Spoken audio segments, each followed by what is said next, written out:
Bonjour à tous. Merci beaucoup d'être présents à cet événement HR Team sur l'éthique et l'analyse d'images avec Xavier Fischer, le CEO de Datacalab. Donc pour ceux qui ne connaîtraient pas HR Team, on est une ESN, donc une entreprise de services numériques de 800 personnes et qui a 15 ans d'âge. On est présent à travers tout le territoire national, mais aussi en Belgique et on accompagne un peu plus de 300 entreprises sur des projets technologiques pointus et de grande envergure. On a notamment une expertise technique sur justement l'intelligence artificielle. Les entreprises qu'on accompagne sont issues de tous les secteurs d'activité et de tout stade de maturité. Donc, on accompagne à la fois des startups, des PME et des grands groupes.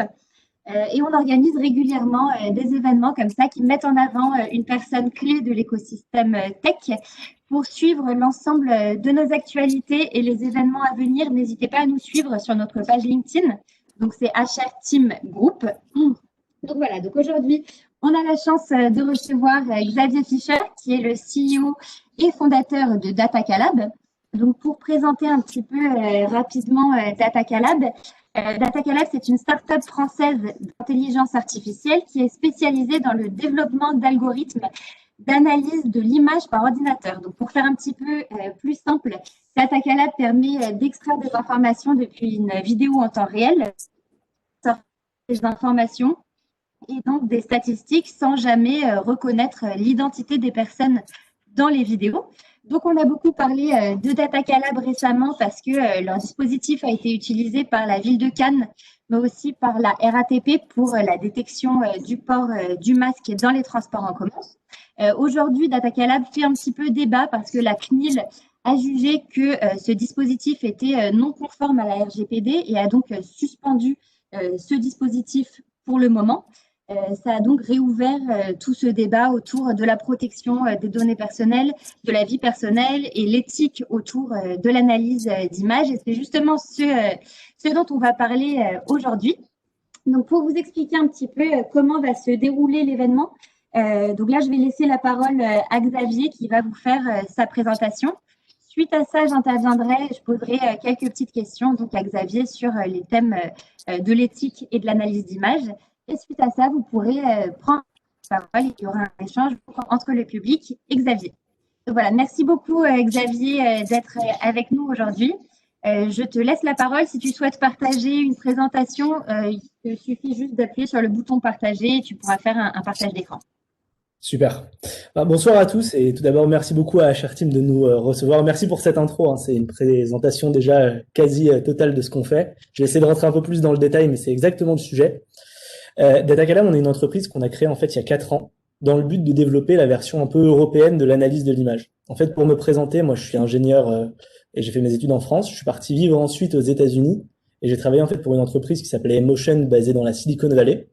On s'est fait racheter en fait en 2016 par Apple pour faire Face ID, donc tout ce qui est authentification dans le nouveau téléphone. Et le RGPD arrivait en Europe.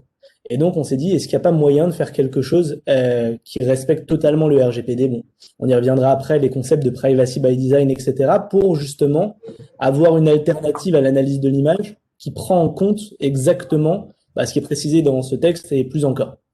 Donc, je vais y revenir après, mais pour vous présenter donc rapidement un peu qui on est d'abord. Donc, aujourd'hui, on est une équipe de 15, mais vous voyez, à part Lilian Thuram, c'est l'équipe un peu fondatrice de Datacalab. On est en fait un spin-off d'un labo de recherche. Donc, Kevin et Arnaud sont deux chercheurs de l'ISIR, qui est l'Institut des systèmes intelligents et robotiques de l'Université Pierre et Marie Curie. On a décidé un peu tous de s'associer, donc début 2017, de façon à créer ensemble, en fait, une entreprise, qui est une entreprise basée sur de la recherche, mais qui met des produits en production afin de pouvoir, en fait, comme Stéphanie le présentait justement en introduction, sortir des informations structurées dans des vidéos. Pour y revenir et rentrer directement dans le vif du sujet, le principe et le constat en fait que font les entreprises qui développent des algorithmes d'analyse d'image, c'est qu'il y a de plus en plus de caméras et de moins en moins de gens pour regarder ce qui s'y passe. Dans le sens où une caméra, c'est 24 heures sur 24, 7 jours sur 7, et tout le sujet, c'est comment remonter des événements qui pourraient s'y passer, comment en sortir de l'information sans avoir à compter, par exemple, le nombre de personnes qui passent devant ces caméras 24 heures sur 24, parce que c'est pas un boulot qui serait forcément fait pour quelqu'un d'humain. Et donc tout le sujet, c'est de réfléchir à comment pouvoir sortir des informations depuis ces vidéos-là sans rentrer dans quelque chose qui soit trop invasif. Je pense que dès qu'on parle d'analyse d'image, d'intelligence artificielle, de caméra, l'amalgame est très vite fait avec ce qui se passe par exemple en Asie et ce qui peut être fait autour de la reconnaissance faciale, enfin des sujets sur les scores sociaux, etc. Nous, en fait, on veut exactement être l'inverse. On veut développer des technologies qui sont proches de ces technologies-là, donc de reconnaissance faciale, etc., mais les utiliser tout à fait différemment. Notre principe, c'est vraiment de se dire que la technologie, c'est un truc un peu bête, mais que l'important, c'est de vraiment réfléchir à l'usage qu'on fait de la technologie ensuite. Et donc, à chaque fois qu'on crée un produit, on réfléchit à comment le faire, en respectant d'abord, bien entendu, la loi, mais ensuite, en allant plus loin, et je vais vous en parler. Bon, je vais faire un petit peu de présentation générique, mais je pense que vous avez déjà vu ça. Un algorithme d'analyse de l'image, ça nécessite une base de données. On peut avoir des gens, des voitures, des visages, des animaux. Et une fois que l'algorithme va voir plein d'exemples de ces images-là, il va pouvoir apprendre ce qu'est cet objet. Et donc, nous, par exemple, on a déjà construit des algorithmes qui permettent de détecter les gens, de détecter l'âge, le sexe des individus, le port du masque, on va y revenir, la taille d'un groupe, les trajectoires, donc de suivre un petit peu quelles sont les trajectoires prépondérantes pour des gens, de la détection véhicule de la même manière, donc détecter est-ce qu'on a une voiture, une moto, un vélo, enfin toutes ces choses-là. Et comme vous le voyez, la différence est subtile, mais bien entendu, il n'y a aucune notion d'identité dans ce que je vous présente. Pour bien résumer un petit peu comment tout ça fonctionne, si vous me donnez 1000 images de chat, je vais pouvoir créer un algorithme qui permet de détecter un chat. 1000 images de visage, je vais pouvoir détecter un visage. 1000 images de Xavier, je vais pouvoir détecter Xavier. Et tout le danger, c'est que justement, détecter Xavier, ça s'appelle de la reconnaissance faciale. Et donc, tout notre but, c'est de faire ce qu'on fait sans jamais créer de base de données d'images sur les gens. Parce que, bon, bien entendu, c'est pas légal. Mais en plus de ça, en fait, si on ne crée pas de base de données identitaire, c'est pas possible de faire de la reconnaissance faciale. Donc, tout notre sujet, c'est vraiment de réfléchir à ça. La CNIL appelle ça le privacy by design. Mais vraiment de penser tout ce qu'on fait de façon à développer ces choses intelligemment. Donc, pour faire un petit laïus et rentrer un petit peu plus dans la technique, il y a deux façons de faire de l'analyse de l'image. Donc, une caméra, ça va vous donner un flux vidéo. Généralement, ce qui était fait et ce qui est fait jusqu'à aujourd'hui, c'est surtout ce qui s'appelle du cloud computing. Ça consiste en fait à prendre l'image, à l'envoyer sur Internet, donc via Wi-Fi ou de la 4G, des choses comme ça, et ensuite à traiter l'image sur un serveur.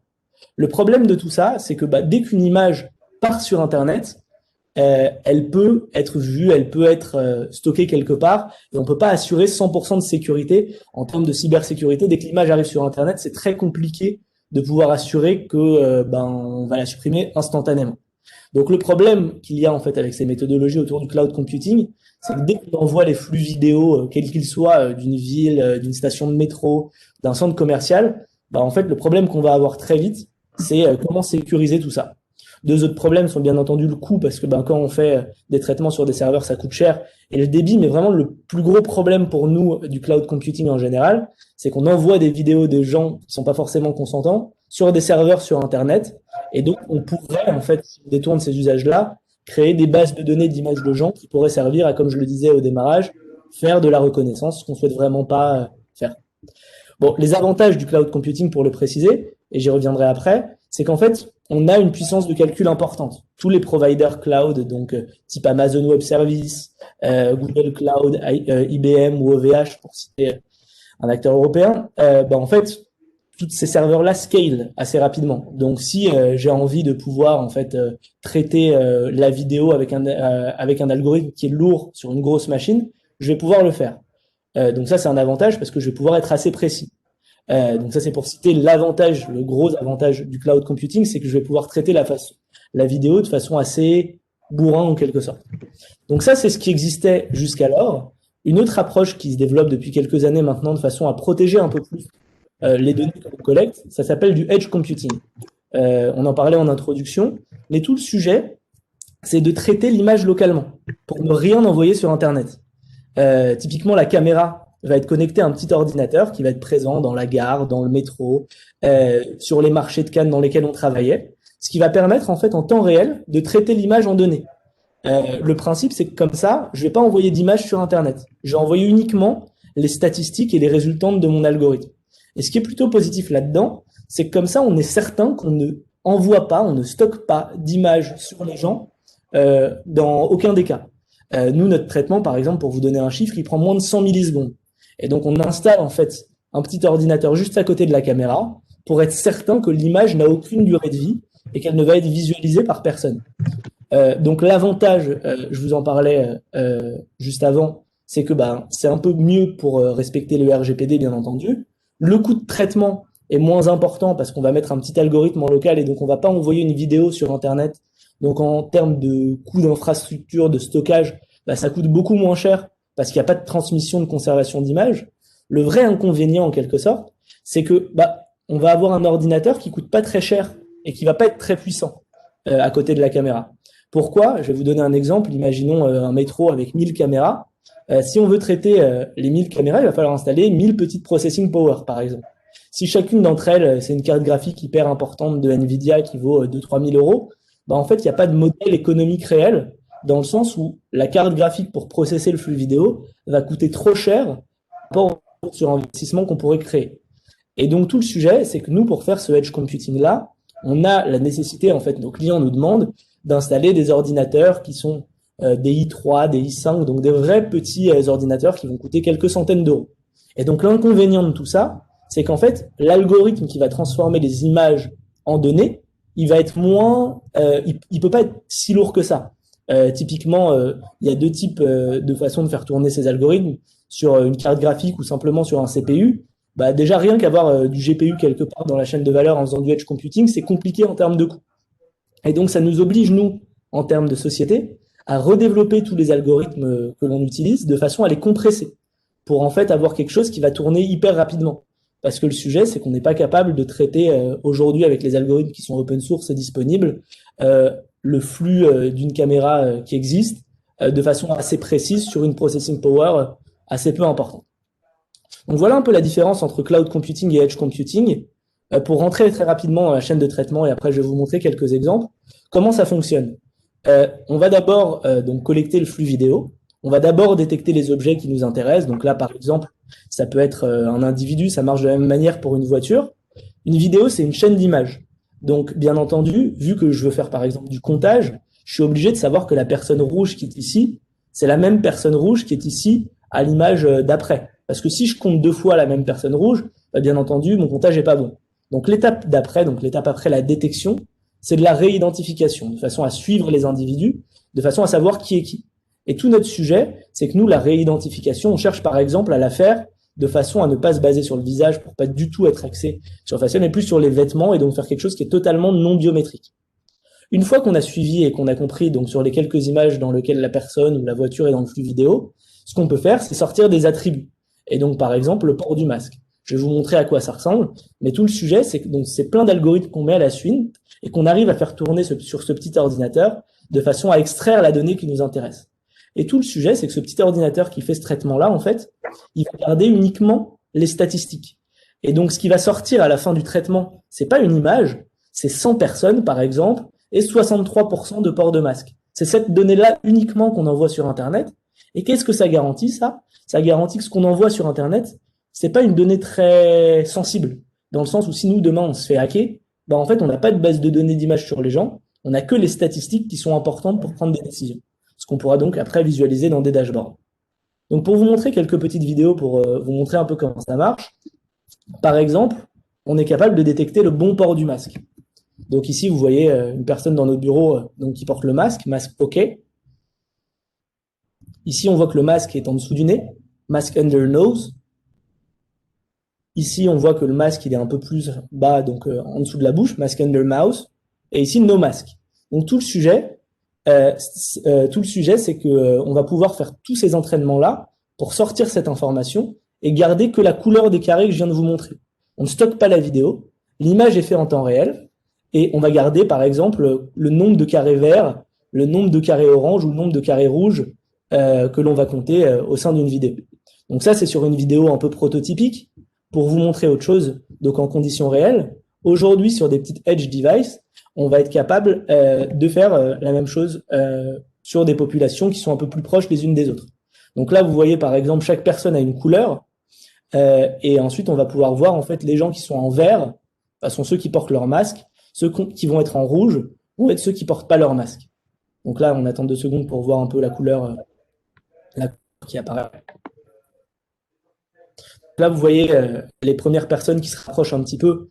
Plus on a de pixels sur le visage, plus on va pouvoir prédire de loin, bien entendu. Donc là, en vert, on voit que tout se passe bien. Ici, on voit qu'on est en bleu, donc on hésite un petit peu sur cette personne. Et plus elle se rapproche, plus on se rend compte en fait que, pardon, je fais des bêtises, que cette personne-là, par exemple, porte pas son masque, ou en tout cas qu'elle le porte mal. Et donc tout le sujet, c'est qu'on va pouvoir scanner très rapidement en fait ce taux de port de masque-là. J'y reviendrai, je vous parlerai après de l'utilité, sans jamais garder les images. Ces vidéos, c'est des vidéos de démo qu'on a le droit d'utiliser. Donc c'est des vidéos libres de droit, etc. Mais le sujet, c'est que nous, dans notre process, personne ne voit jamais aucune image. La seule donnée qui va remonter, c'est la statistique, donc le nombre de personnes qu'on aura compté et le taux de port de masque. Bon, de la même manière, je peux vous montrer la même vidéo sur nos algorithmes qui tournent sur des voitures. Donc là, par exemple, vous voyez, on est capable de détecter d'abord les voitures, de les réidentifier, et donc ça permet de les compter, par exemple, d'analyser les trajectoires, de voir s'il y a des gens qui traversent au niveau du passage piéton. Donc vraiment, en fait, d'arriver à sortir des informations statistiques que l'on va chercher sans jamais garder les images. Voilà pour la partie un petit peu démo. Je reviens à ma présentation qui est par là. Oui, pour vous parler quelques secondes, c'est pas forcément moi le spécialiste de ça, mais je voulais quand même en parler quelques instants.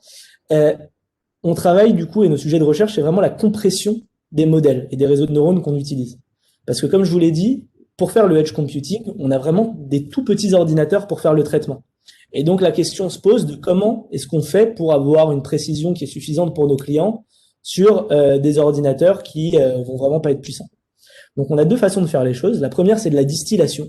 Pour vous raconter très théoriquement comment ça fonctionne, l'idée, c'est qu'on met en place 2 réseaux. Un gros réseau, qui est le réseau maître, et un petit réseau, qui est le réseau élève. Le réseau maître, il va donner des scores beaucoup plus précis que le réseau élève, parce qu'il est plus gros, plus puissant, mais il va être beaucoup plus lent en termes de traitement. Pour vous donner, par exemple, quelques chiffres, en conditions réelles, il faut qu'on traite 7 à 8 images par seconde pour commencer à faire des choses qui sont plutôt positives. Donc le réseau maître, il va pas forcément à réussir à traiter ces 7-8 images par seconde. En revanche, l'élève, sans problème. Et donc ce qu'on va faire, c'est qu'on va apprendre à l'élève à prédire les résultats que le réseau maître a compris en fait de la scène qu'il est en train d'étudier. Donc ces différents backbones de réseau qu'on peut utiliser ici, l'idée c'est qu'on rétropropage l'apprentissage du maître à l'élève de façon à pouvoir justement améliorer la performance de l'élève qu'on va déployer en production. La deuxième façon de faire les choses, donc en termes de compression de réseau de neurones, c'est simplement en fait réduire le nombre de branches dans le réseau. Donc comme vous le voyez ici très schématiquement, on essaie d'élaguer en fait en quelque sorte et de restructurer le réseau de façon à le rendre le plus compact possible, de façon à ce qu'il puisse faire ses calculs le plus rapidement possible. Si vous voulez très théoriquement, une ligne bleue en fait, c'est un calcul nécessaire, donc plus il y a de lignes, plus ça va prendre de temps. Et donc on a par exemple une thèse en partenariat avec la Sorbonne pour justement avancer sur tous ces sujets.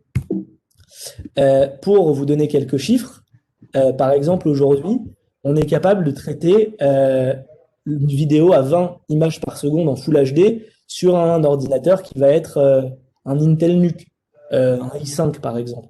Donc on va mettre 50 millisecondes par image.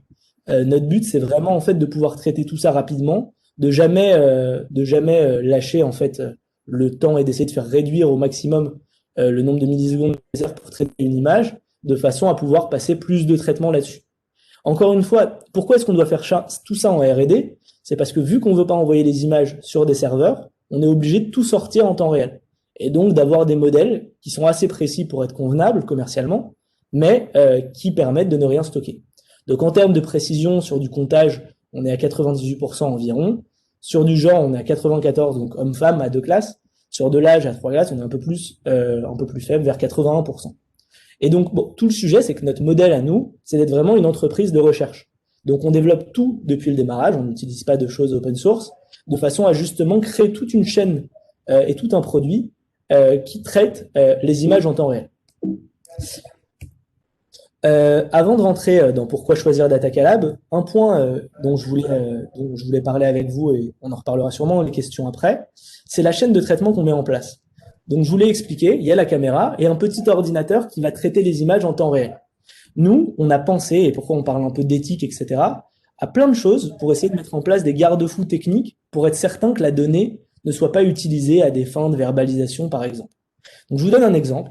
Donc, on fait du comptage, tout simplement, et du comptage de masques. Donc, on va compter, par exemple, 10 personnes dans une station de métro, et moi, je vais passer sans mon masque. Si on envoyait la donnée en temps réel à notre client, il aurait la capacité de voir que, maintenant, donc je sais pas quelle heure il est, à 19h30, quelqu'un est passé sans masque dans la station. Et donc, nous, ce qu'on a décidé de faire, c'est de créer une notion de batch. Qu'est-ce que c'est le batch? C'est qu'en fait, le petit ordinateur qui est connecté à la caméra, il attend que 15 minutes et 100 personnes soient passées au minimum avant d'envoyer la donnée depuis l'ordinateur jusqu'à nos serveurs. Pourquoi est-ce qu'on fait ça? C'est que comme ça, on est certain qu'en fait, si je passe sans masque, je serai déjà parti au moment où la donnée sera reçue. Et en plus de ça, personne ne pourra savoir que c'est moi parce que en fait, je vais simplement compter comme une personne sans masque. Donc la donnée qu'on va envoyer, par exemple, c'est 120 personnes et 98% de masques parce que moi, je portais pas le mien. Donc on a pensé à toutes ces choses-là. On pense aussi à pas mal de sujets autour de la façon de gérer le droit d'opposition. Par exemple, dans des centres commerciaux, on a développé un algorithme pour permettre aux gens qui ne veulent pas participer, soit de faire nom de la tête, soit de scanner un QR code de façon à arrêter la machine au moment où ils passent. On essaie vraiment de développer en fait toutes les technologies possibles de façon à permettre aux gens de s'opposer à la collecte de données sur eux. Mais tout le sujet dans ce qu'on fait, je pense que vous l'avez compris maintenant, c'est qu'on ne collecte pas de données sur les gens. On traite une donnée et effectivement pendant quelques millisecondes, votre image transite dans une de nos machines, mais on ne sait pas qui vous êtes et on ne le fait pas de façon à savoir qui vous êtes. Donc vous passez 2 fois devant une de nos caméras, vous êtes compté comme 2 personnes. Donc tout le sujet, c'est que si vous nous envoyez un mail dans 10 jours pour nous dire supprimez l'information qui vous concerne, on ne sait pas qui vous êtes, dans le sens où vous ferez partie d'une statistique et on n'aura aucune façon de relier ça à quoi que ce soit. Donc, je vous en ai parlé sur le sujet RGPD, bien entendu, pas de reconnaissance faciale, pas de stockage d'images ni de données personnelles.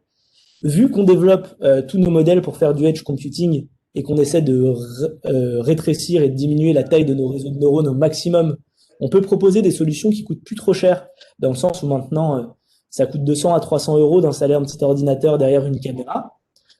Et donc, c'est plus simple de trouver de la valeur dans tout ça. Dans le sens où si la machine qui coûtait cher, on devait la mettre partout, c'était un peu plus compliqué. On est une entreprise française et notre but, c'est vraiment de travailler main dans la main avec la CNIL et les acteurs publics pour penser à toutes ces choses. Et comme vous allez le voir juste après, on crée vraiment notre produit de façon à rendre toutes les choses dynamiques. Donc, on fournit des dashboards en temps réel, on peut envoyer des alertes quand des métriques passent au-dessus ou en dessous de certains seuils. Donc, on est vraiment en train d'essayer de se dire comment collecter des données statistiques sur le monde physique via ces caméras et tout en garantissant la vie privée de chacun. Je vais rentrer dans quelques use cases et je vais vous montrer des exemples. Je vais commencer d'abord, donc je vais vous parler de 3 use cases et je vais vous montrer 2 types de dashboards. Le premier autour de la Smart City, le deuxième autour des transports et le troisième autour du retail. Donc, pour parler rapidement de la Smart City, il y a des caméras dans les villes. On peut tout à fait analyser le taux de personnes qui sont présentes dans les rues, la densité, de façon à faire passer la voirie en fonction du nombre de personnes qui passent dans des rues. On est capable d'analyser des trajectoires, le temps d'attente au passage piéton, de façon à gérer toutes ces choses-là, de façon à faciliter un petit peu la façon dont la ville est organisée, les feux, les poubelles qui sont pleines, etc., etc. Ce qu'on va être capable de livrer, par exemple, c'est quelles sont les rues les plus utilisées, quels sont les jours de la semaine où il y a le plus ou moins de monde, de façon à mieux comprendre ce qui s'y passe. Et donc encore et toujours, la seule chose qu'on va remonter, c'est des données qui vont ressembler à ça.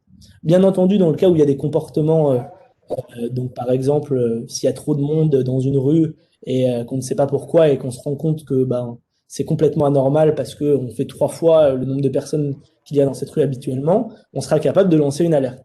Mais tout le sujet autour de ce qu'on fait, c'est qu'on ne sait pas du tout qui est dans la rue. On sait simplement qu'il y a un peu plus de monde que d'habitude.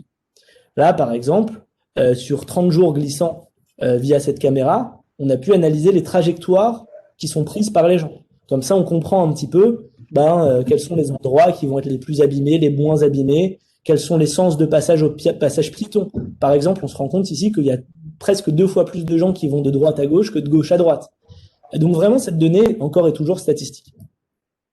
Je vais rentrer dans un autre exemple, et là, je ne vais pas vous montrer des slides, mais plutôt un dashboard. Donc sur l'analyse du port du masque. Là, vous voyez un dashboard qui sont des données qu'on a pu collecter. Donc là, c'est des fausses données, mais c'est des tendances qu'on a réussi à détecter. Là, par exemple, on a été capable de compter 1 600 000 personnes sur une période de temps donnée. Ici, vous voyez un taux de port de masque. Et ici, vous voyez en vert un nombre de personnes. Donc, on voit en fait le nombre de personnes qu'on a réussi à détecter. Si je zoome un petit peu, avant de zoomer, je vais vous montrer dans quelques secondes comment fonctionne cette courbe. On voit des saisonnalités. On se rend compte en fait que on voit bien le jour et la nuit, et qu'on voit bien que le taux de port de masque diminue tous les jours, par exemple. Je vais me concentrer sur ces quelques journées-là. Je vais être capable de voir qu'on a compté 194 000 personnes, et je vais être capable de voir qu'il y a 2 moments où il y a du monde. Le premier aux alentours de 7h30, 8h, et le deuxième aux alentours de 16h30, 17h. Et ce que je vais voir aussi, c'est que le taux de port de masque à 7h30 le matin, il est à 96%, qui diminue en flèche jusqu'à 89% à 13h45, 14h, et qui remonte un petit peu. Donc là, le but, et ce que je veux vous montrer, c'est qu'en fait, on a été capable, là, tous ces sujets-là sont en pause pour l'instant, parce que comme le disait Stéphanie en introduction, on est en échange avec la CNIL sur un des points du RGPD qui est difficile à interpréter et qui est un peu un vide juridique encore aujourd'hui. Mais tout le point et tout ce qu'on a réussi à faire, c'est à donner des données aux acteurs de transport sur le taux de port de masque de façon à gérer des annonces sonores ou des distributions de masques, de façon à garantir en fait que le taux de port de masque est assez élevé dans ce contexte qui est un peu compliqué pour tout le monde. Donc là, vous pouvez voir qu'on voit que l'heure de pointe, par exemple, dans les transports, elle est plus importante le soir que le matin. Donc, bon, notre but, c'est vraiment de réussir à collecter ces données-là sans rien garder d'autre. Je prends souvent un exemple, mais c'est assez important. Quand vous allez dans des concerts, je sais que c'est pas forcément d'actualité en ce moment, mais il y a des gens avec des clickers qui vont compter le nombre de gens qui rentrent et qui sortent du concert. Nous, on fait exactement la même chose. On va traiter un flux d'images, mais l'image n'est pas vue. Donc, est-ce qu'on appelle ça vraiment une image? C'est une question. Et on va sortir de ça un nombre de personnes et un taux de port de masque. Un peu de la même façon qu'en France, on publie le pourcentage de bébés filles et le pourcentage de bébés garçons qui viennent de naître, on publie pas le numéro de sécurité sociale des parents qui viennent d'avoir un enfant. Nous non plus. On veut pas du tout savoir qui est qui. On veut simplement garder cette information statistique qui est importante et utile. Donc voilà pour l'exemple des transports. Maintenant, pour donner un dernier exemple et pour ensuite vous donner la parole, dans le sujet du retail, quand on regarde un petit peu ce qui se passe entre un magasin physique et Amazon, par exemple, la différence, c'est la donnée. Dans le sens où sur Amazon ou sur Google, enfin les outils type Google Analytics permettent d'avoir pas mal d'informations. Et notre but, c'est d'arriver, par exemple, à savoir un peu mieux à quelle heure dans un magasin il y a du monde. Parce qu'aujourd'hui, la gestion d'un centre commercial est faite assez archaïquement. Comment gérer son nombre de vendeurs? Comment gérer les agents d'entretien? Aujourd'hui, par exemple, je vais vous donner un exemple tout bête, qui n'est pas forcément sexy, mais le ménage des toilettes. Des gens restent là pour faire le ménage tous les jours, tout le temps. Alors qu'en fait, le plus utile, c'est de nettoyer les toilettes lorsque des gens y sont passés. Via des petites analyses de trafic, on va être capable d'identifier ces choses-là. Donc, comme vous voyez, on peut effectuer des comptages, on peut aller analyser la donnée un peu dans tous les sens. Et pour vous montrer un dashboard qu'on a, par exemple, ici, on va être capable de voir pour nos clients le taux de personnes qui rentrent par l'entrée 1 versus l'entrée 2, l'entrée 3. Ici, on va pouvoir voir les jours où il y a du monde, où il n'y a pas de monde. On va pouvoir voir le pourcentage de gens qui passent devant le magasin 1 versus le magasin 2, de façon à comprendre un peu mieux les flux et à gérer, par exemple, les opérations qui sont faites. Combien de gens vont vers les restaurants? Combien de gens vont vers les toilettes? Sauf que, encore et toujours, on ne sait pas qui est qui. Et notre but, c'est vraiment de fournir ces données-là sans savoir et sans avoir à garder les images. Et donc, pour faire cela, c'est pour ça que j'ai vachement insisté sur ce qu'est le edge computing et la façon dont on crée nos produits. Il est nécessaire de repenser toute la chaîne de valeur. Et c'est pour ça que le RGPD et tout le concept de privacy by design sont des choses qu'on étudie assez précisément. Pour revenir maintenant, peut-être, avant de vous donner la parole sur le sujet CNIL dont Stéphanie parlait en introduction, nous, ce qu'il faut voir, c'est qu'on a donc construit notre produit dans le respect de toutes ces valeurs-là. On est allé voir la CNIL en mai dernier pour leur présenter notre produit, et ils nous ont dit que notre produit respectait le RGPD et le concept de privacy by design, ce qui n'était pas forcément simple au démarrage. Mais le sujet qui se pose aujourd'hui, c'est que dans le RGPD, il y a un point qui est hyper important, et c'est bien qu'il y soit bien entendu, c'est le droit d'opposition. Ça permet en fait à tout citoyen de s'opposer à un traitement qui le concerne. Par exemple, je vais sur un site sur lequel j'ai envie de lire, par exemple des actualités, on va me demander le droit de déposer un cookie. Et donc je peux dire j'accepte ou je refuse. Dans la vraie vie, le problème qu'on a aujourd'hui, et ni la CNIL ni nous trouvons de solution pour l'instant, c'est qu'en fait la seule façon de garantir le droit d'opposition des gens, par exemple dans une station de métro, c'est de les reconnaître. Dans le sens où quand vous allez sur un site, vous dites non, je n'ai pas envie d'être suivi. Ben, le site garde une information sur vous pour dire, cette personne, dès qu'elle revient, je ne la suivrai pas. Dans le métro, imaginons qu'on ait 3 caméras qui traitent les informations sur les gens. Ben, vu que dès que vous passez devant une caméra, vous êtes une nouvelle personne, vous devriez exercer votre droit d'opposition devant chacune des caméras. Et donc, par exemple, notre nom de la tête qui était intéressant sur le papier, bah, ferait que tout le monde ait à faire un nom de la tête tout le temps, toute la journée. Et donc, ça ne peut pas fonctionner. Dans le sens où la seule façon de faire, ça serait de dire bah, Xavier a dit non devant la caméra 1, on reconnaît que c'est Xavier qui passe devant la caméra 2, on le suit pas. Sauf que bah là, en fait, si on faisait ça, ça serait un peu absurde parce qu'on mettrait en place de la reconnaissance faciale pour garantir la vie privée. Et donc, le sujet, c'est que pour l'instant, le RGPD n'est pas forcément hyper adapté à l'analyse d'images dans l'espace public sur le point du droit d'opposition. Et donc, bah, on est en train d'étudier plein de possibilités différentes pour essayer de voir comment on peut faire avancer les choses. Parce que le problème qui se pose après tout ça, et là je dépasse un petit peu le cadre de Datacalab, mais c'est que d'autres entreprises, pas forcément européennes, mais américaines ou chinoises, créent des algorithmes, font du cloud computing, et donc pas forcément que du edge, envoient des données sur des serveurs et viennent installer leurs devices en France ou en Europe. Et donc, tout ce qu'on essaie d'expliquer, c'est que justement, on a créé notre produit de façon à être une alternative à tout ça, mais pour l'instant, du point de vue de la loi, le constructeur de caméras chinois qui envoie des images des gens sur Internet versus nous, bah, la différence n'est pas forcément claire. Et donc, bah, on continue à essayer de raconter ce qu'on fait et à avancer. Voilà pour la présentation. Merci beaucoup, Xavier. Merci pour cette belle présentation de Datacalab et du coup de nous avoir expliqué un petit peu le conflit que tu as, enfin que Datacalab a avec la CNIL actuellement. Alors pour expliquer un petit peu comment ça va se passer, moi je vais poser quelques questions à Xavier sur donc l'éthique, la protection des données et l'analyse d'images. En parallèle de ça, n'hésitez pas à poser des questions dans le chat de l'événement. On aura la parole suite à ma petite interview de Xavier pour que vous puissiez lui adresser en direct vos questions.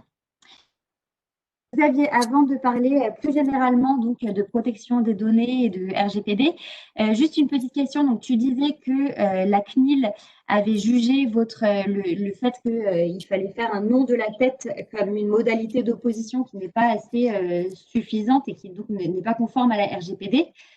Justement, quelle autre solution est-ce que vous envisageriez pour manifester ce droit d'opposition? Par exemple, on a pensé à un système de QR code qu'on a mis en place. D'ailleurs, vous prenez en photo le QR code qui est devant chacune des caméras et ça éteint la caméra. Un autre système serait de s'inscrire sur une liste. Par exemple, donc il y a des entreprises qui font ça et qui disent inscrivez-vous sur datacalab.com opt-out. Et donc en fait, on détecte l'identifiant des téléphones des gens qui se sont inscrits pour justement éteindre la caméra. Mais le problème de tout ça, c'est comme je le disais, le principe de tout ce qu'on fait, c'est qu'on veut pas forcément connecter et on veut pas forcer les gens à être connectés. Donc si j'ai pas de téléphone sur moi, bah, je peux pas exercer mon droit d'opposition. Donc en fait, il n'y a pas de solution miracle dans le sens où aujourd'hui, par exemple le QR code dont je vous parlais il y a quelques secondes, bah, il faut avoir un téléphone pour l'exercer. Le nom de la tête, on en a parlé, détecter un vêtement atypique, avoir un pins, on a réfléchi à plein de choses. Et justement, tout le but, c'est de voir lequel est le moins mal. Et pour l'instant, on trouve pas forcément de solution claire. Ok. D'un point de vue plus général de ta position et de ce que tu penses de l'analyse d'image et donc de l'éthique autour de tout ça. En Suède, par exemple, il y a un collège qui avait utilisé un dispositif qui était similaire au vôtre dans le but de contrôler l'assiduité des élèves. Est-ce que, selon toi, tout est analysable ou est quantifiable d'un point de vue éthique? Disons que déjà, moi, la première chose qu'on fait éthiquement et où on s'est dit qu'on ne voulait pas dépasser cette ligne-là, c'est de faire de l'analyse statistique uniquement.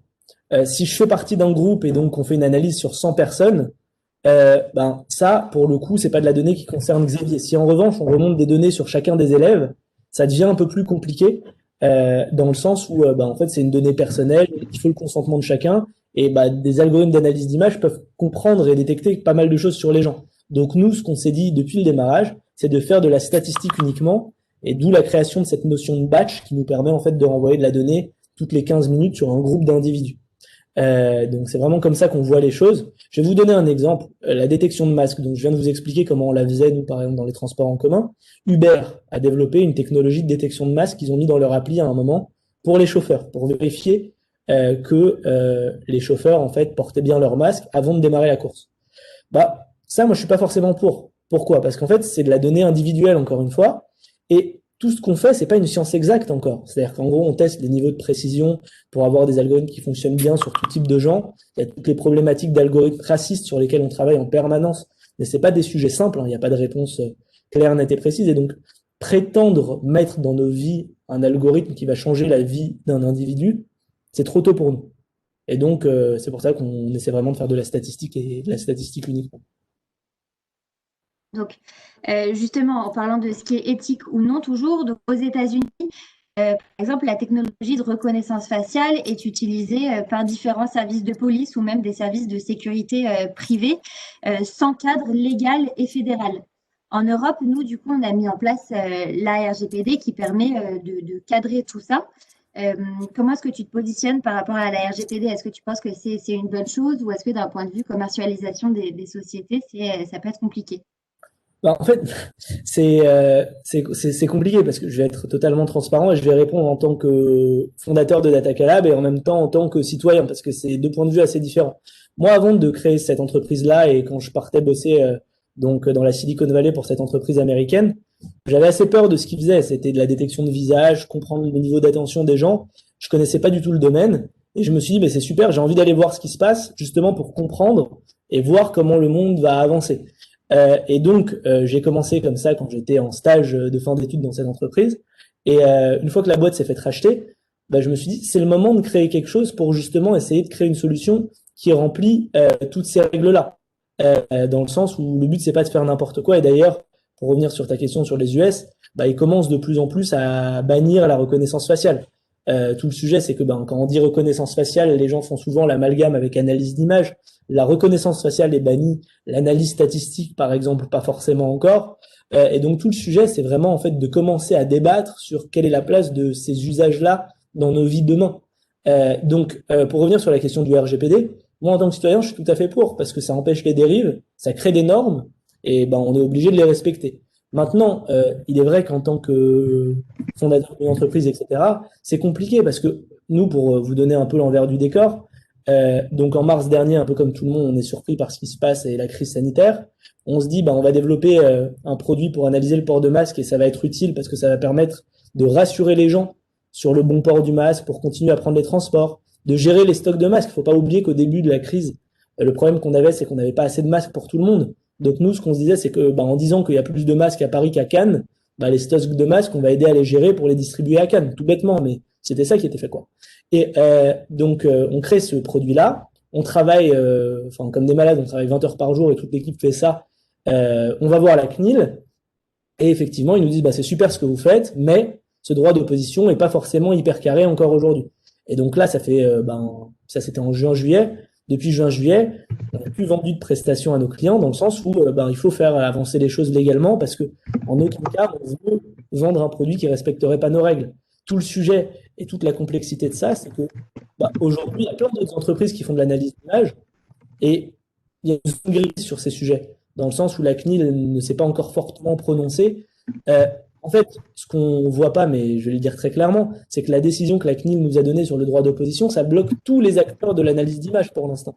Parce que le problème du droit d'opposition, c'est pas un problème inhérent à Datacalab, c'est un problème pour tout acteur qui développe des algorithmes. Comment est-ce que vous garantissez que la personne qui est dans votre caméra, elle s'y oppose? Et par nature, en fait, la seule façon de détecter ce droit d'opposition, c'est de traiter l'image de la personne qui passe parce que vous n'avez rien d'autre sur la personne, vous n'avez pas son téléphone, vous n'avez rien. Et donc, c'est d'avoir un algorithme. Mais ce que la CNIL nous a dit, c'est que à partir du moment même où vous voyez une partie de mon corps rentrer dans le champ de la caméra, c'est pas un droit d'opposition, mais un droit de suppression. Et donc, tout le sujet, c'est que la technologie se développe plus vite que la loi, et que oui, parfois c'est dur pour une entreprise. Nous, en plus de ça, on cherche à rester autofinancé au maximum, parce que vous savez, on bosse sur des sujets qui sont quand même assez sensibles, à ces sujets de caméra et d'algorithmes que l'on peut passer sur la voie publique. Et donc, on n'a pas forcément envie d'ouvrir notre capital pour pas avoir de pression financière. Quand on a un fonds d'investissement chez nous, ou en tout cas, il faut trouver les bons. Le but, c'est souvent de trouver de la rentabilité à 5 ans ou à 7 ans pour revendre l'entreprise. Et on veut pas non plus mélanger performance financière, éthique et tous les sujets que je viens de vous présenter. Donc, pour soulever un petit paradoxe qui m'a interpellée, donc on a des entreprises qui sont françaises et européennes qui fournissent à Pékin des technologies de reconnaissance faciale. Donc, c'est une faille qui a été pointée du doigt par l'ONG Amnesty International parce qu'il n'y a aucun garde-fou européen qui limite l'exportation de ce type de technologie. Donc, c'est quand même vu comme un paradoxe. C'est des choses qu'on ne peut pas utiliser en France, mais qu'en tant que Français, on peut vendre ailleurs. Où est-ce que se situe la ligne rouge au niveau du coup de l'Union européenne, oui, et de la RGPD? C'est compliqué pour moi de répondre là-dessus. Après, je sais que nous, quand on a été bloqué en juin-juillet dernier, beaucoup de gens nous m'ont dit mais pourquoi tu vas pas vendre ça dans d'autres pays parce que le produit il est top, etc. On a dit non. Pourquoi? Parce qu'en fait, on veut pas lâcher le sujet qui est de se dire que non, il faut faire bouger les choses et qu'en fait, d'adapter et de continuer nos discussions avec la CNIL, c'est une façon de nous protéger à moyen terme. Parce que, je sais pas, et vous me poserez sûrement la question après si vous n'êtes pas convaincu, mais notre produit, on l'a vraiment créé pour ne rien stocker sur les gens. Et donc, en fait, développer un algorithme qui va compter les gens, compter les masques, ça prend 2 semaines, 3 semaines, 1 mois pour être précis. En revanche, développer le produit qui va bien de façon à ne rien stocker sur les gens, faire ça sur des petites machines en local et remonter que des statistiques, nous, ça nous a pris 2 ans, 3 ans, quoi, de façon à bien penser la chose. Et donc, notre but, c'est justement même à nous-mêmes, quoi, moi, en tant que fondateur de cette entreprise, de prouver aux gens avec qui on bosse que non, on renonce pas à notre éthique quand on a des petits soucis. Donc nous, on essaie de se dire qu'on va faire bouger les choses ici, qu'on va expliquer, qu'on va être pédagogue et que les choses vont avancer. Bon, ça va prendre du temps, mais c'est pas parce que l'Europe n'accepte pas notre produit parce que c'est compliqué en termes légaux qu'il faut aller vendre un produit avec d'autres valeurs demain là-bas. Moi, j'ai aucun problème demain à aller vendre des produits d'Atacalab en Chine, hein, si c'est avec l'éthique que je viens de vous présenter. Et justement, faut peut-être voir le truc à l'envers aussi, parce que les États-Unis, moi j'y ai bossé et je vois bien ce qui se passe en Californie. Demain, ils adopteront le RGPD. L'Amérique du Sud, ça va être pareil. Bon, la Chine, peut-être un peu plus longtemps quand même. Mais je pense qu'il y a des tendances importantes sur ces sujets parce que les gens prennent conscience des dérives, quoi. Une dernière question avant de donner la parole au public.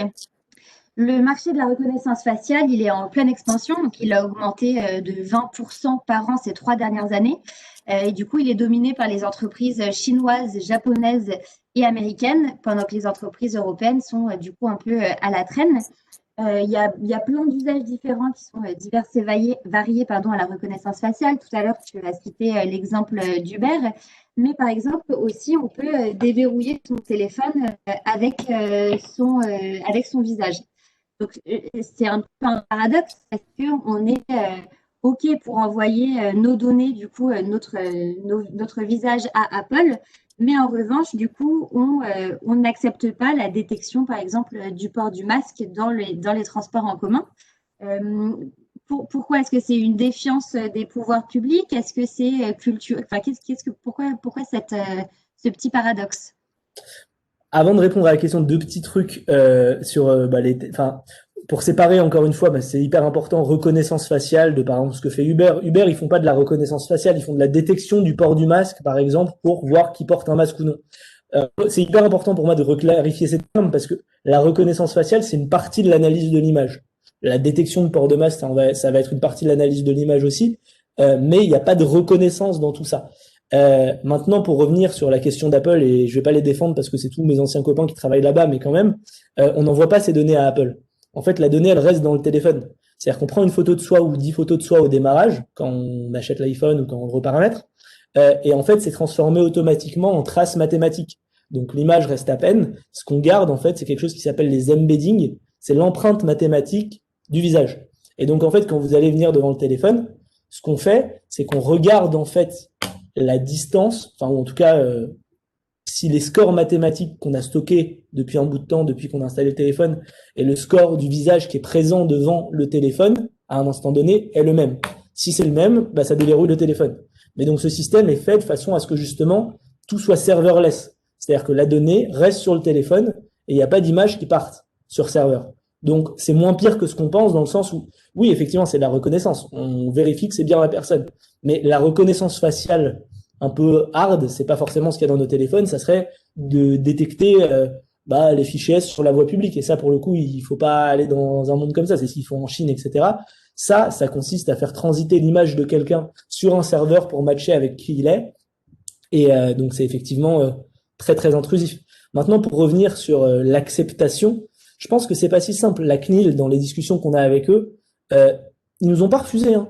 Ils ont simplement dit qu'on n'avait pas de façon d'exercer le droit d'opposition aujourd'hui et qu'il fallait ouvrir un débat public pour justement expliquer comment le droit d'opposition va être géré demain.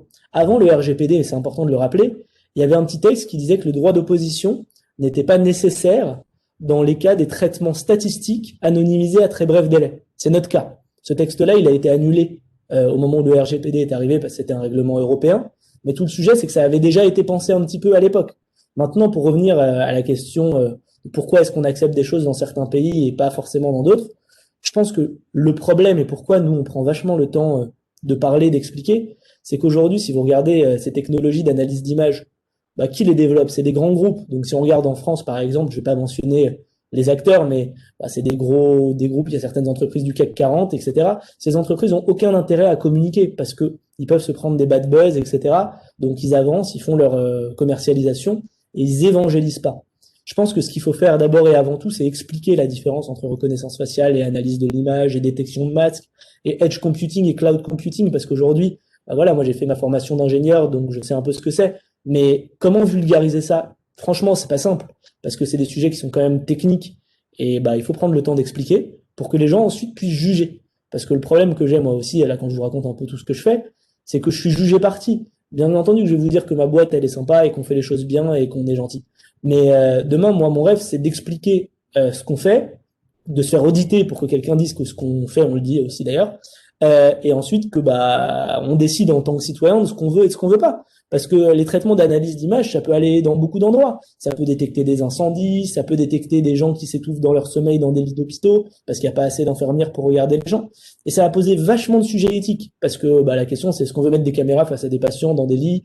Enfin, franchement, je veux pas, c'est pas un débat de ce soir, mais ça va changer complètement la façon dont on peut penser. Et donc, il faut commencer à vraiment réfléchir à ça, quoi, parce que en plus de ça, il y a un gros sujet de souveraineté, dans le sens où aujourd'hui, là, on a pu le voir avec le confinement, surtout là récemment, Black Friday & Co. Et la force d'Amazon versus nos petits commerces qui disent mais comment on fait pour rentrer en compétition, etc., etc. Là, nous, notre but, c'est de se dire que c'est le début de l'analyse d'image et qu'on veut essayer de proposer une solution compétitive en Europe. Merci beaucoup pour cette réponse, Xavier. Merci pour ces échanges. Je vais laisser du coup Louise donner la parole aux personnes du public. J'ai vu qu'il y avait pas mal de questions dans le chat. Oui, Louise, alors bonsoir à tous. Donc il y a une petite dizaine de questions, effectivement. On va commencer avec la première question donc, de Karine Chadir. Vous avez ouvert votre micro. Normalement, c'est vous.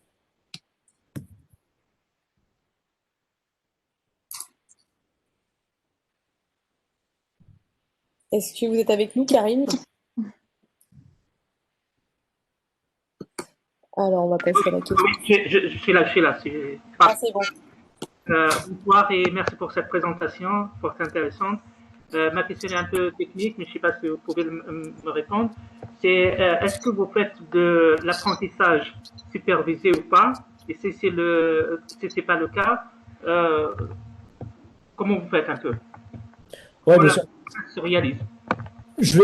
Vous avez tout à fait spoté le niveau de mes compétences techniques dans l'introduction de votre question. Je vais essayer de vous répondre un peu et je vais vous mettre dans le chat le nom de notre CTO si vous voulez plus de réponses et des choses un peu plus concrètes que ce que je vais vous dire. Mais non, ce qu'on fait, c'est du supervisé. Dans la compression, le but, c'est de garder des performances importantes malgré l'ingérence en edge, qui n'est pas forcément l'ingérence en edge qui est pas forcément évidente. Après, je vais vous donner un exemple qu'on a traité assez récemment, le port du masque.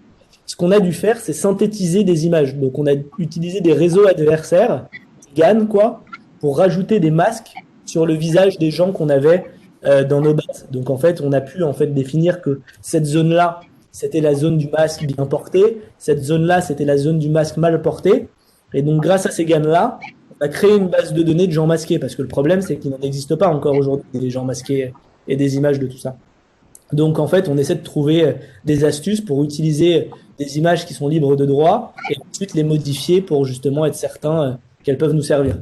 Je vous mets maintenant l'adresse dans le chat au cas où si vous voulez plus de réponses techniques, mais j'espère que je vous ai donné quelques éléments. Non, mais merci beaucoup pour cette explication. Alors, la deuxième question, je donnerai le micro à RJ Coco Parks. Est-ce que vous êtes avec nous? Alors, si vous m'entendez bien, effectivement, merci beaucoup pour la présentation. Ma question, c'est que ce sujet-là, il doit se poser quand même dans plein de pays d'Europe, et on a parlé un peu d'international là dans les échanges, donc c'était super intéressant. Mais est-ce qu'il y a d'autres pays d'Europe où il y a une autre perception du sujet du droit d'opposition et au-delà des éléments factuels qu'il y a dans la loi et dans le RGPD, des perceptions différentes finalement de ce sujet-là, des réactions différentes d'un point de vue politique ou humain par rapport à ce sujet-là, et du coup peut-être des cas de jurisprudence à venir, parce que ces sujets sont aussi à l'étude ailleurs, qui pourraient aider à accélérer les choses aussi côté France. J'ai pas forcément les éléments de réponse à votre question, mais je sais que par exemple à Madrid, ils ont fait des expériences de reconnaissance faciale parce que le gouvernement voulait voir un petit peu ce que ça pouvait amener pour le terrorisme et des sujets de sécurité. Et le danger de tout ça, c'est qu'en fait, c'est exactement le mélange qu'on veut pas faire, nous. Dans le sens où pour faire avancer les choses, en politique, généralement, ils prennent le sujet reconnaissance faciale de façon à ouvrir un peu la brèche. Mais non, il y a plein de choses dans la chaîne de valeur entre ce qu'on fait et la reconnaissance faciale. Et donc, il faut pas voir la chose comme un truc binaire, droit d'opposition, garantie de la vie privée, etc. Et de l'autre côté, reconnaissance faciale. Mais je pense que c'est encore le début parce que, si vous voulez, toutes les entreprises commerciales aujourd'hui que je connais, en fait, ils font leur analyse d'impact, qui est un document demandé par la CNIL, et ils concluent qu'ils respectent bien le RGPD, quoi. Parce que le droit d'opposition, ils vont mettre un petit panneau en disant si vous voulez ne pas participer à ce traitement, ne rentrez pas par l'entrée 2 du centre commercial. Merci, mais en fait, personne ne le voit vraiment. Donc, en fait, la vraie question, c'est que tout le monde sait bien que le droit d'opposition peut pas bien s'exercer, et donc c'est un peu contourné par une réponse philosophique qui s'applique pas techniquement, quoi. Et nous, on a vraiment voulu aller. Vous savez, c'est tout bête, hein, mais le nom de la tête là dont je vous ai parlé, ça nous a quand même pris un petit peu de temps à développer. C'est un algorithme à créer, quoi. Et nous, notre but, c'était de prouver à la CNIL qu'on avait pensé ce sujet et qu'on était allé au plus loin de ce qui était réalisable par les moyens qu'on a, quoi. Après, la vraie question qui se pose maintenant, c'est à quoi s'oppose-t-on si on ne garde rien sur nous? Maintenant, ce qui manque, c'est qu'il y ait quelqu'un qui vous garantisse qu'on garde rien sur vous. Parce que moi, je vous le dis, mais bien entendu qu'on peut pas accepter que ce soit moi et mon entreprise qui soit le garant, dans le sens où demain, je peux faire de la reconnaissance faciale, vous dire je garde rien sur vous, et la faire quand même, et vous saurez pas ce qui se passe dans la boîte noire. Donc en fait, ce qui manque aujourd'hui, c'est une instance de validation du process. Et nous, ce qu'on est en train de faire, c'est justement de rendre open source une partie du code qu'on a dans nos devices pour en fait permettre à tout le monde de regarder le type d'envoi le type de données qu'on envoie. Parce que si vous envoyez des images, par exemple, c'est pas le même poids que des carreaux de données, etc., etc. Donc on réfléchit à plein de choses pour justement aller en ce sens. D'accord, merci. Alors, la troisième question, ce sera pour Charles Mocro. Oui, vous m'entendez? Oui, Oui. très bien.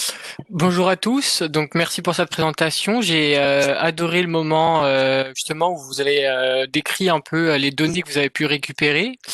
Et ma question justement va être sur ces données. Donc est-ce que d'une part, est-ce que les données par exemple qui ont été récupérées à la ville de Cannes ont pu être utilisées pour prendre des décisions vis-à-vis du coup de la pandémie actuelle, et si du coup on a pu avoir un effet vraiment bénéfique de votre application? Bien sûr. D'abord, malheureusement, je pourrais pas vous donner tous les éléments de réponse à cette question. Je pense que vous pouvez comprendre pourquoi. Mais le sujet, c'est que la chose qui a été utilisée en grand public, c'est par exemple le taux de port de masque, que ce soit au niveau de la région ou au niveau donc de la région Île-de-France ou de la mairie de Cannes, par exemple, les données était parfois utilisé en termes de communication grand public pour justement dire aux gens quels sont les taux de port de masque. Et par exemple, nous, on a identifié que le masque était moins bien porté le soir que le matin, moins bien porté le week-end que la semaine. Et donc, des annonces sonores avaient été mises dans ces lieux et des communications étaient faites en ce sens, des distributions de masques. Ça, c'est une des utilisations de la donnée. Il y en a d'autres, même sur le plan sanitaire, pour justement voir un petit peu comment ces données peuvent permettre de prédire certaines choses, mais je ne peux pas forcément rentrer dans le détail. Ok, merci. De rien. Question suivante. Donc, ça sera pour Sarni. Est-ce que vous m'entendez? Oui, bonsoir. Bonsoir. Ouais. Du coup, moi, ma question se rapporte plutôt justement à cette détection de masques. Donc, on voit bien qu'il y a différents types de masques, donc que ce soit des masques chirurgicaux, des masques en tissu, des masques couleur chair ou des masques transparents. Ouais. Et justement, est-ce que vous arrivez à détecter tous ces types de masques ou seulement là où il y a un petit contraste par rapport à la couleur chair ou des trucs comme ça? Encore une fois, je vais essayer de vous répondre, mais ça peut dépasser un tout petit peu. Donc, si j'ai pas les bons mots techniques, vous m'excuserez. Mais tout le sujet, c'est que ce qu'on fait, c'est que sur les images qu'on a pour entraîner nos algorithmes, on applique des déformations. Donc, on change les couleurs, etc., de façon à être robuste à toutes ces choses. Et donc, on a fait pas mal d'expériences au bureau de façon à vérifier que ça marchait bien dans tous ces cas-là. Encore une fois, c'est pas une science exacte, et c'est pour ça que si par exemple c'est utilisé à la façon Uber, de façon à garantir que la personne porte bien son masque, si l'algorithme se plante, le chauffeur il va pas pouvoir travailler pendant une journée. Donc ça, pour le coup, nous on veut pas du tout mettre en place des applications comme celle-ci. En revanche, vu qu'on fait des groupes et qu'on analyse 100 000 personnes par jour dans le cadre des transports, on a fait tout ce qu'il fallait pour valider que statistiquement l'erreur était négligeable. Donc oui, on entraîne nos algorithmes pour prendre en compte ces cas-là. Non, pour l'instant, on n'arrive pas à distinguer les types de masques parce qu'on n'a pas cherché à le faire. Donc FFP2, chirurgicaux, tissus, etc., qui sont les sujets du moment. Et oui, on a validé qu'en fait, ces variations-là n'étaient quand même pas significatives par rapport à nos statistiques et à nos chiffres. Merci beaucoup. De rien. Question suivante pour Fredo Andrian Harrison. Est-ce que vous êtes avec nous? Oui, bonjour. Oui, je crois que Xavier a répondu déjà à ma question au travers de la réponse à Coco Park, qui s'appelle comme ça.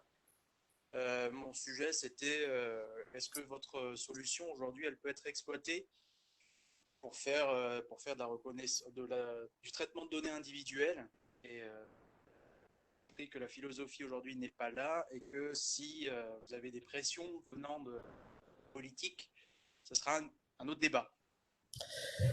Honnêtement, la réponse est que oui, on crée des algorithmes et ils peuvent être utilisés de X ou Y façon. Mais ce que l'on fait nous, c'est qu'on ne vend pas notre technologie, on vend l'usage que l'on crée derrière ce que je viens de vous présenter. Si vous voulez, je comprends très bien en fait votre question et c'est ce que je me pose en permanence, même moi en créant cet objet qui est DataCalab, on se pose toujours la question de ce qu'on apporte un peu.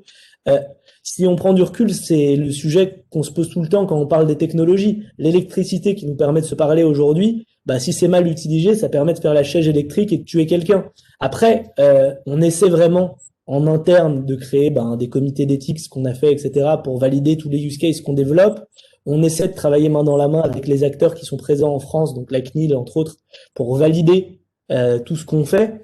Demain, on espère en fait continuer à raconter ce qu'on fait, pas forcément bosser de façon cachée parce que c'est des sujets sur lesquels il faut, et quand j'ai dit expliquer ce qu'on fait, et avoir des instances qui justement vont valider. Parce que le rôle de la CNIL aujourd'hui, c'est surtout de sanctionner ceux qui respectent pas. Et donc, on espère que dans le futur, il va y avoir des gens qui vont venir voir ce que les entreprises font, de façon aussi à rassurer. Parce que la question, c'est que il faut créer de la confiance entre nos entreprises et moi, Xavier, en tant que citoyen, bien vous, et tout le monde qui est ici et tous les citoyens en général. Et ça, le problème, c'est que nous, on peut pas le faire parce qu'on est vraiment jugé parti, quoi. Okay, c'est très clair. Merci pour votre réponse. Merci. Avant-dernière question. Pour Marjorie. Oui, bonsoir, merci pour cette présentation. Moi, j'avais deux questions, une un peu commerciale, business model, et l'autre plus technique. Pour la première, c'est effectivement, vous concentrez votre présentation ce soir sur le traitement des foules. Est-ce que c'est volontairement un bon business, puisqu'on a vu que vous aviez aussi la capacité de compter les voitures. Et donc, je me dis, ben, pour éviter le problème de la RGPD, c'est peut-être se concentrer sur les deuxièmes cas de figure d'analyse de flux. Sauf que j'ai déjà vu des vidéos il n'y a pas longtemps sur un feu rouge où on arrive à faire des choses qui sont très bien de compter les voitures et les poids lourds. Mais voilà. Est-ce que ça, c'est voilà, un choix où il y a d'autres business, sachant que je ne connais rien. Et l'aspect technique, c'était en termes de R&D, comme effectivement vous avez un bataillon de PhD avec vous, quelles sont la roadmap, quelle est la roadmap en termes de R&D, sur quel point est-ce que c'est la compression, la précision, voilà. Bien sûr. Donc, sur la question 1, en fait, le sujet, c'est que oui, on est capable de détecter plein d'autres choses et on avance au fur et à mesure. Donc, quand il y a je vais vous donner un exemple tout bête. Là, récemment, on nous a demandé de détecter l'ouverture et la fermeture des portes des entrepôts, de façon à prévoir l'usure. Bah là, on développe un algo qui va pouvoir détecter que la porte, elle s'ouvre, elle se ferme, et on va pouvoir compter le nombre d'ouvertures par jour, par mois et par an. Et là, c'est là où l'analyse d'image est intéressante, parce que on va pas mettre quelqu'un pour compter avec son clicker le nombre de fois où la porte s'est ouverte. En revanche, ça permet de voir assez bien à quel moment il va falloir la réparer. Pourquoi est-ce que nous, on est allé d'abord sur ce sujet autour des personnes? C'est parce que justement, on tombe, mais on le voulait en quelque sorte, en plein dans le RGPD, parce que comment est-ce qu'on fait pour se protéger en Europe demain par rapport aux solutions qui viennent d'en dehors de l'Europe pour faire de l'analyse de masse, du comptage, de la statistique? Ben, c'est en créant les nôtres. Et donc justement, on a préféré commencer par là pour justement ouvrir ce débat, dans le sens où on voulait un peu le provoquer, parce que moi, enfin même à titre personnel, je trouve que on ne connaît pas encore ce que c'est l'analyse d'image. Et il faut banaliser ce que sont ces technologies. Et la façon de nous protéger, en fait, c'est d'expliquer. Et donc c'est pour ça qu'on est allé là-dedans. Maintenant, si on continue la R&D, aujourd'hui, sur les 15 personnes dans l'entreprise, on est vraiment 12-13 en R&D produit, et donc sur les 12, il y en a 7-8 en computer vision, donc l'analyse d'image. Vous avez bien listé les sujets, c'est optimisation, compression, précision, mais on travaille aussi sur comment rendre nos algorithmes meilleurs, sachant qu'on n'a pas d'image. Je vais pas vous donner la réponse parce qu'on est en train d'essayer de sécuriser 2-3 choses qu'on développe en termes de propriété intellectuelle, mais typiquement, aujourd'hui, l'analyse d'image, c'est plus on a d'images qu'on fait annoter ou labelliser, plus l'algorithme va mieux apprendre. Bah, nous, comme vous l'avez compris, on ne collecte pas d'images. Donc concrètement, on peut pas devenir meilleur. Et donc, on est en train de trouver des solutions pour apprendre quand même sans jamais collecter les images. Donc oui, la R&D, c'est le début, quoi. Enfin, c'est vraiment, tout est à faire. Merci. Une question de Flavien Caton. Oui, bonjour. Très belle présentation déjà pour commencer. Je voulais discuter un peu par rapport à tout ce qui était communication En gros, quel type de communication devaient utiliser les entreprises comme la vôtre pour justement vulgariser ces systèmes de détection, on va dire, avec objectif, c'est-à-dire caméra, ce type de choses. Parce que juste avant, donc sur votre réponse à la dernière question qui a été posée, vous parliez par exemple d'une détection d'ouverture et de fermeture de portes de hangar. Aujourd'hui, c'est quelque chose, et depuis plusieurs années maintenant, qu'on sait faire avec des détecteurs d'une autre manière, on va dire des détecteurs mécaniques, électriques, ce genre de choses. En quoi, alors, pour la présentation et par rapport aux détections du port du masque, on sait bien qu'il y a obligation d'avoir cette prise d'image, c'est normal, même si votre solution fait une détection instantanée. Donc, vous ne récupérez pas ce type d'image. Mais j'aimerais savoir comment vous pouvez communiquer, que ce soit aux entreprises, au gouvernement ou aux personnes lambda, classiques, comment vous pouvez communiquer pour justement évangéliser, comme vous l'avez dit, ces solutions-là de détection via l'image. Ben, je pense que c'est en faisant exactement ce que j'essaie de faire ce soir et d'expliquer en fait ce qu'on fait pour que justement toutes ces règles-là soient respectées, et en continuant et en ne lâchant pas, et justement en essayant d'avancer, en communiquant au maximum. L'objectif, et ce qu'on s'est dit, c'est de surtout pas rester caché, parce que dans ce secteur-là, il y a beaucoup d'opacité. Les gens montrent pas ce qu'ils disent, etc. Donc nous, la communication, on essaie de la faire à 2-3 niveaux. Bah, la première, c'est en se parlant comme ça et en expliquant ce qu'on fait. La deuxième, qui est un peu plus technique, c'est que bah, on est allé voir la CNIL. Hein. Je le précise, mais c'est important. C'est pas la CNIL qui est venue nous contrôler. C'est nous qui les avons sollicités pour valider notre produit. Et bon, il s'avère que bah, y avait ce droit d'opposition qui n'était pas forcément encore bien cadré. Et voilà, mais pour rappel, c'est vraiment nous qui sommes allés les voir. Donc encore une fois, on cherchait cette transparence-là. C'est vraiment les leviers qu'on cherche à utiliser. D'accord, super. Ben, merci beaucoup. Merci à vous. Et enfin, dernière question donc pour Victoria J.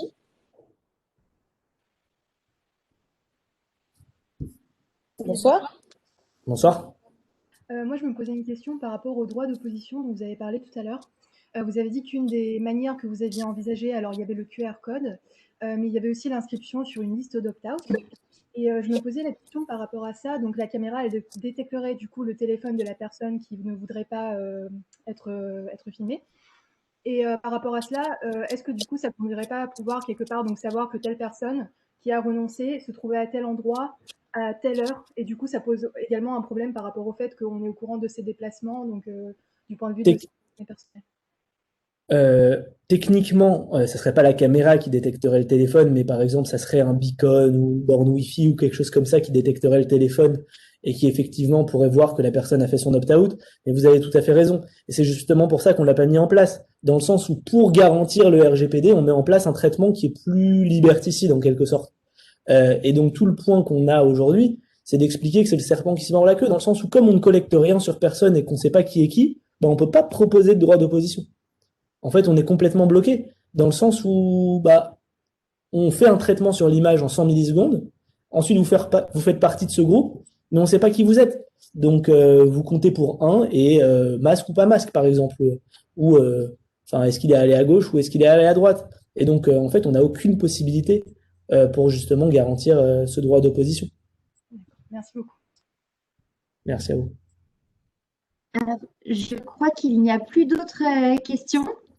Donc voilà, merci beaucoup Xavier pour cette présentation. Merci d'avoir pris le temps de répondre à nos questions. Merci à tous d'avoir participé à cet événement HRTeam sur l'éthique autour de l'analyse d'image. Merci pour vos questions et votre participation. Donc n'hésitez pas à nous suivre sur notre page LinkedIn HRTeam pour connaître notre actualité et nos événements à venir. Il y aura un replay de cet événement. N'hésitez pas à me le demander, il sera aussi sur notre chaîne YouTube. Donc voilà, vous pouvez le diffuser, l'envoyer à tous vos contacts qui seraient intéressés par cet événement. Très bonne soirée à tous. Merci beaucoup. Au revoir, merci.